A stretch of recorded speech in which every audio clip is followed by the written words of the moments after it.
Good morning, good afternoon, and good evening, folks. Welcome to another episode of the Marketing Your Practice podcast, the podcast where I get to simplify social media, digital marketing for chiropractors so they can fill their practice with high quality new patients. Actually, how's that for a thought? Actually be getting new patients from social media. I have a bunch of students at the moment working my way through my video influence course. So it's a course where I take you through the 3 phases of making a video.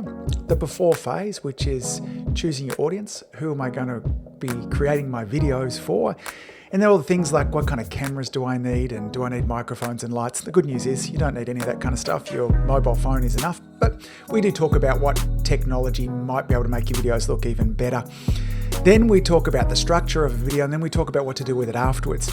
Now, I was having a fantastic conversation in there with our coaching group at the moment, and I heard a wonderful story from just a fantastic chiropractor over in the UK who made this incredibly neat little video where it's 40 seconds long, where she shared the journey of somebody coming into her practice, the initial consultation, the examination that she did, excuse me, and then she kind of showed her adjustment. She was inspired by my good friend, Dr. Cody Hainish, and all the adjustment videos that he shows, and she wanted to do her version of that. I think she called it a trip to the clinic. Now, this video, she posted up on her Facebook page, and then she spent £5 a day, £25 total. And at the end of this, guess what happened? She had a whole bunch of patients ring her practice and make an appointment. Now, I think the numbers were 10 or 12 people. And out of those 10 or 12, it was either 9 or 11 of them prepaid for a block of adjustment. Okay. She made a lot of money out of one 40-second video. Now, here's the interesting thing. Social media is nothing new. There's lots of people on there, but video is still incredibly underutilized. About 15% of all content on Facebook and Instagram is similar as actually video. And excuse me, what the communities, your and my communities, are telling us is they want to hear more video and see more video content from us as small businesses. It's what they're actually wanting. And so you can break through a lot of the noises by making videos. It's wild, okay? So imagine one 40-second video, you spend £25, $50 if you're here in Aussie, and that you end up with 12 patients that come from that. It blows my mind. If you're not making videos, just start now. In today's episode, what I want to share with you is to go a step back. I want to talk to you about really what's the primary focus, or what is the primary goal of your marketing? What should it actually be? This is the strategy, okay, that we're going to talk about first. And then we'll go a little bit deeper in and we'll talk about the tactics that we can deploy to make this strategy actually happen. Now, I've shared different parts of this beforehand, but I haven't gone as deep into the actual tactics. So what's the purpose of our marketing? Why are we doing it? And particularly with regards to what I'm teaching here on the Marketing Your Practice podcast, is simply this. Here's the strategy. The more people in your community that know you, like you, and trust you, the busier your practice will be. Simple, really, but quite profound. Let me say it again. The more people in your community that know you, like you, and trust you, the busier your practice will be. So therefore, the entire goal of your marketing, let's not complicate it, is to have more people in your community knowing you, liking you, and trusting you. You're like, okay, how would I go about doing that? That's where the tactics then start to come in. And so let's have a little bit of a talk about each of these components. If we wanted more people to know us in our community, how would we go about that? I've spoken in the past about a concept called the mere exposure effect, and that mere is MERE. It's a psychological phenomenon where what it states is that people tend to develop a preference for things because they're familiar with them. In essence, the more often we see somebody, the more often we're exposed to a thing, a business, the more likely we are to like it. Now, we're really simple beings. Now, humans are complicated in some way, but when we see something again and again and again, we tend to develop a preference for it. Now, this works not just for businesses, but this works for relationships as well. So if we're seeing somebody a lot, which is why so many relationships tend to happen at work, at school, in around university, because we're exposed to these people all the time, we get to like them. Now, we want to take advantage of this same concept, and we want to be showing up all the time in all of the places in our community. And we will, when we do that, people will develop a preference, a liking for us as well. Now, this showing up consistently, particularly when we're talking about the social media platforms, it's really this. You need to be there each and every week. I'll talk about that, how that impacts trust in a moment also. But if we're not showing up consistently, then we can't evoke that mere exposure effect. We don't give people enough touch points for them to develop a relationship with us. Now, it also means this, because whilst I mentioned beforehand that video in particular is underutilized on social media, the platforms are incredibly busy, which means if we're expecting to get reach just organically, post our video on there, our carousel, our reel, whatever it is that we want to share there, it's going to reach maybe 5% of the people that already like your page, maybe 15% if you're doing an incredible job. So very few people are going to see it. If we're wanting people to get to know us, not only do we need to show up consistently, but we need to be prepared to pay to play. Now, this came from a frustration of mine in the early days when I was working with a lot of different social media agencies and hearing different groups around saying that I'd need to be spending somewhere between $1,000 and $2,000 a month. That's a lot of money. And most of us can't afford to have a budget of 24 grand a year for our social media advertising. Now, the first person that started to open my eyes that there was maybe a different way to go about this was Dennis Yu. I've had him on the podcast beforehand. Amazing, very generous character and brilliant when it comes to particularly Facebook advertising. Dennis started to introduce me to the concept of $1 a day, what you can achieve for $1 a day. And it's remarkable. So if it's $1 US is the minimum that you can advertise on Facebook. So if you're an Aussie, it's closer to kind of $1.50. For $1.50 a day, you can get your content in front of an extra 500 people. Think about that for a moment. For the first 10 years inside my practice, I ran a weekly workshop and I was thrilled if I could get 8 people there to listen to me for 20 or 30 minutes. I can spend $1 a day and I can get 500 people to see my short video. And when I do that day after day after day, I'm getting thousands of people. Now, the easiest way to do that is underneath your video or the post that you create there too is a little boost button. And you just click that boost button and you say, I'd like to spend $1 a day, or if you're in Australia here, $1.50, $10 a week. And I'd like to boost that out to my local community. Your local community, if you're a city practice like mine is probably a radius of about 3 miles or 5 kilometers. If you're a country practice, then you might want to kind of push to maybe 10 miles, 15 kilometers. But we need to keep it kind of quite tight there too. So in essence, the summary, if we want people to know us, we need to be showing up often, okay, consistently, at least once a week, and we need to be prepared to pay to play, okay? If you're not doing that, somebody else comes into town, they can overtake you and get a lot more exposure and get a lot more people knowing them by just simply spending a few dollars. The next step is, how do we get people to like us? What is this about? In essence, too, as human beings, we like people like us. We're funny. We're really quite selfish. It's quite egotistical, but we like people that have the same interests as us. We like people who communicate in the same language, use the same type of words. We like people that barrack for the same football teams as us. So in essence, we like people like us. So in the content that you're sharing, first of all, you need to decide of who is it for, okay? Because you can't have everybody like you. I don't care who you are.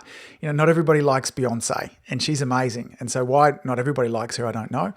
Not everybody likes the Rolling Stones. Not everybody likes the Beatles. Not everybody likes Justin Bieber. In fact, there's lots of people that don't like Justin Bieber, and yet he still has some of the most best sold, amazing kind of statistics when it comes to the impact that he's had in the music industry.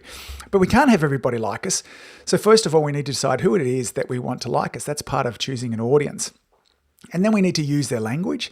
We need to understand their fears, their frustrations, their hopes and dreams. We need to talk about what's important to them. We need to make our videos all about them. At times past, I've talked about the concept of we want to not show up as the hero. We want to show up as the guide.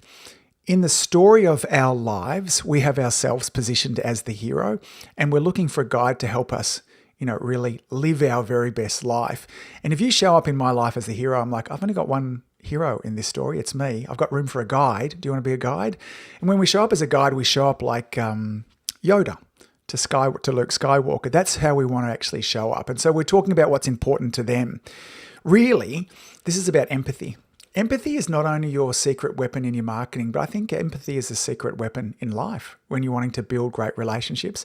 It's certainly one of what I feel is my secret weapon as a chiropractor, connecting with my patients, is genuine, real, raw, authentic empathy.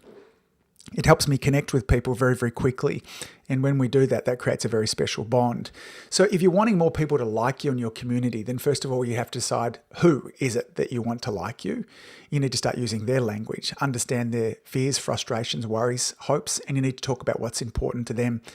You need to make sure that you're using empathy whenever you possibly can. And then the final part of that equation that we started off with, which is, the strategy we're going for, is that, the more people in your community that know you, like you, and trust you, the busier your practice will be all about building trust. This is essential, particularly in this online world that we have at the moment, and particularly with us as health practitioners, and particularly as allied health and as chiropractors, because sadly, trust is low, particularly across allied health and particularly across chiropractic. We've had medicine in particular go out of their way to break down the trust, to break down the confidence that the community has in chiropractic. So we need to build that. How do we go about building trust? Well, we do this by being incredibly generous, by not holding back. We do this by being valuable and positioning ourselves as a problem solver. I was listening to Tony Robbins recently, and he said you get paid in proportion to the value that you deliver. Now, this had me really think on in two different sections of my life. I started thinking here in terms of the work that I do in supporting chiropractors, is that how can I be more valuable to you than any other business? Now, I'm 209 episodes in this, plus there's at least another 30 or 40 other episodes that are kind of bonus episodes. I haven't named this. So there's 250 episodes there where I'm delivering value. Last month, I ran the 5-day Social Media Made Simple Challenge, a free challenge where I went live with you each and every day, 5 days, and then 2 bonus days. There was 10 hours of content there where I gave away my absolute best stuff. I was generous.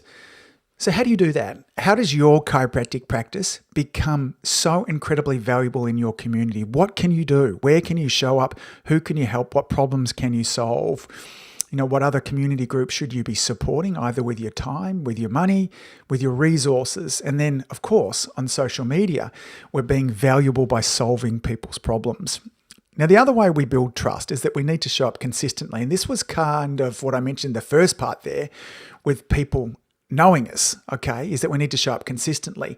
Now, think about it for a moment. If you happen to be scrolling through social media and you see a video from a chiropractor that's fantastic, maybe they're talking about headaches, and you're like, yeah, I get some headaches. And then you do what we often do, is that you have a bit of a stalk around their site, and you notice that, they've got a post now, but their last post was 18 months ago. And really they've got, there's no consistency. When you look back through the feed of somebody who's showing up each and every week and they've got dozens of videos all on headaches, you can see them doing their great work. You get to see a little bit of them behind the scenes, what their life is like, what it's like inside the practice. We build trust with these businesses that show up all the time. We're inherently very skeptical because social media can and often does position anybody as an expert, but very few people are prepared to kind of really stick at this. 250 episodes. This is a long time I've been at this. I'm damn committed to helping you and your practice grow through social media. I'm damn committed to you having more impact. I'm damn committed to chiropractors being positioned as the go-to authority, particularly when it comes to spine and nerve system health there as well. So if we want to be trusted, don't hold back. Okay, share your absolute best stuff. Don't worry about will they still come in and see me. Yes, they will. The one thing that we can't share, we can show videos of our adjustments, but this is the great thing as us as chiropractors, if they want to actually experience that adjustment, they need to come in. We can get to put our hands on people there as well. So start to ask yourself, and maybe have a team meeting where you get together and say, how can we position ourselves as the most valuable damn business in this community? Okay, what would that look like if we delivered more value than any other business, not just any other healthcare business, but any other business as well? What problems are you solving, and are you showing up consistently? Now, when you're doing those things, okay, when you're having more people know you, like you, and trust you, okay, this is what helps to separate you from every other business in your community, okay? This is what will position you as the go-to authority when anybody's looking for healthcare advice. Now, again, the best medium for you to do all of this is video, but there are plenty of other ways to go about it. This is a podcast episode at the moment. Some people are amazing with the written word. I don't think the medium matters, whether it be Instagram or Facebook or YouTube or LinkedIn, those, as much as you following through each of those steps.